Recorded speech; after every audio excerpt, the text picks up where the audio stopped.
Әлемдегі ең бақытты әрі тұрақты мемлекет Финляндияны неге жаппай жемқорлық жайламаған? Финдер сән-салтанатқа, дүниеге құмар емес.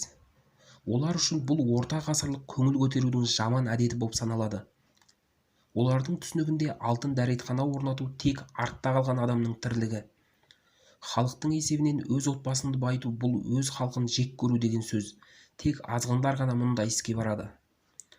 Финдер бюджет қаржысын, яғни халықтың қаражатын жырымдау бұл өз балаларың мен немерелеріңді жек көруді білдіреді деп сенеді. Өйткені осы жасалмай қалған жолдармен олар жүріп, қаржысы желінген мектепте солар оқитын болады. Өз баласы мен немересін тек ардан безген адам ғана жек көруі мүмкін. Финдер ұры адам қорқып өмір сүретініне сенімді. Ол ұрлығы әшкере болып, әділ жазаға тартылам ба деген қорқынышпен өмір сүреді. Мұндай адам азат бола алмайды және халықтан бөлініп жеке жабайы сияқты ғұмыр кешеді. Ондай өмірдің құны көк тиын.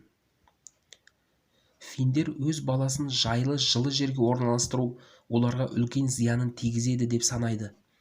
Егер адам бәріне өз еңбегімен, күшімен, алған біліммен қол жеткізбесе, сол жолда құлап сүрінбесе, жай мұраға ие бола салса, бұл ол үшін өте ауыр болмақ. Өз баласының болашағына тек ақымақ қана балта шабады.